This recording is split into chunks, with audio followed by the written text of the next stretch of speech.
Hello बच्चों, चलिए प्रश्न को देखते हैं। प्रश्न है हमारे पास, निम्नलिखित परवलय के लिए शीर्ष नाभि के निर्देशांक, अक्ष, नियता और नाभि लंब की लंबाई ज्ञात कीजिए। जहां परवलय की समीकरण हमें दे रखी है x प्लस 2 का वर्ग बराबर 2 गुणा y प्लस 3। तो चलिए सर्वप्रथम हम प्रश्न के लिए मुख्य अवधारणा लिखते हैं। मुख्य अवधारणा, प्रश्न में जो हमें परवलय की समीकरण दे रखी है वह परवलय के मानक समीकरण के रूप में है, जो कि है x का वर्ग बराबर 4ay। तो निम्न परवलय का चित्र किस प्रकार होता है?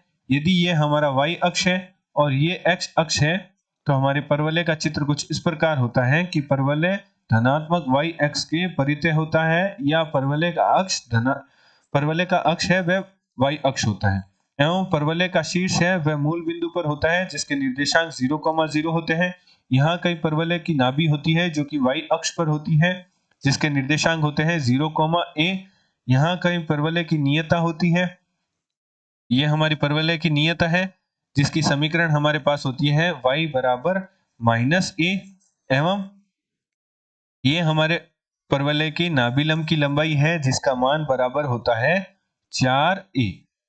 तो हमने परवलय के शीर्ष, नाभि के निर्देशांक, अक्ष, नियता एवं नाभि लंब की लंबाई देख ली। तो चलिए इन्हें लिख भी लेते हैं। जो हमारा ए बिंदु है वह परवलय का शीर्ष है जिसके निर्देशांक 0,0 है। बी बिंदु है वह परवलय की नाभि है जिसके निर्देशांक 0,a है। और जो हमारे परवलय की नियता की समीकरण है वह हमारे पास होती है y बराबर -a, जो कि x अक्ष के समांतर होती है एवं शीर्ष से a दूरी पर उपस्थित होती है। एवं जो हमारा परवलय का अक्ष है, परवलय का अक्ष का समीकरण होगा नाभि एवं शीर्ष से होकर गुजरने वाली रेखा। तो वह हमारा y अक्ष ही है, वह परवलय का अक्ष है जिसका समीकरण होगा x बराबर 0, एवं नाभि लंब की लंबाई हमारे पास होगी। नाभि लंब क्या होता है? नाभि लंब होता है नाभि से होकर गुजरने वाली एवं x अक्ष के समांतर रेखा, वह हमारे नाभि लंब होती है। तो नाभि लंब की लंबाई का मान बराबर होता है, वह होता है 4a। अतः निम्न मुख्य अवधारणा की सहायता से हम सभी का मान ज्ञात करेंगे। अतः प्रश्नानुसार प्रश्न में हमें जो परवलय का समीकरण दे रखा है वह दे रखा है x प्लस 2 का वर्ग बराबर 2 गुणा y प्लस 3। तो मुख्य अवधारणा से तुलना करते हैं तो हमारे पास जो x का मान है वह है x प्लस 2 एवं y का मान है वह हमारे पास है y प्लस 3, एवं जो 4a है वह बराबर है 2 के। तो यहां से हमारे पास a का मान प्राप्त होगा 1/2। तो हमने मुख्य अवधारणा में देखा था कि जो शीर्ष है, शीर्ष a y का वर्ग बराबर x का वर्ग बराबर 4ay के लिए शीर्ष के निर्देशांक होते हैं 0,0, अर्थात x का मान 0 और y का मान 0।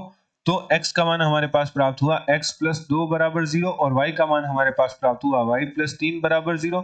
जहां से हमारे पास x का मान प्राप्त होगा -2 और y का मान प्राप्त होगा -3। तो हमारे पास शीर्ष के निर्देशांक प्राप्त हुए -2, -3। तो चलिए चित्र पर प्रदर्शित कर देते हैं।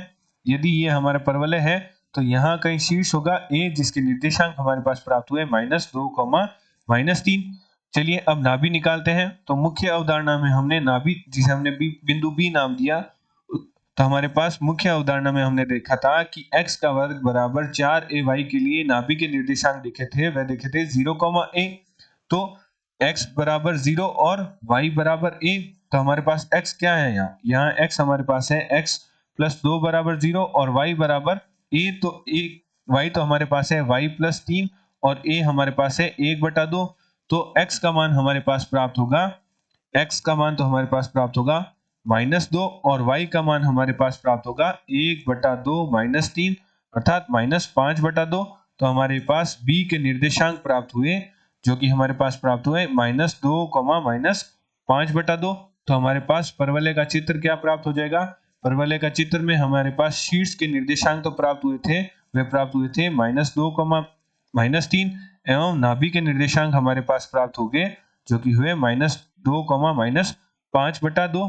अब हम परवलय के लिए अक्ष की समीकरण निकालते हैं। तो परवलय का अक्ष क्या होता है?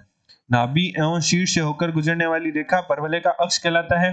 तो परवलय का अक्ष का समीकरण हमने मुख्य अवधारणा में, जब परवलय की समीकरण x का वर्ग बराबर 4ay होता है तो परवलय का अक्ष का समीकरण हमने देखा था x बराबर 0।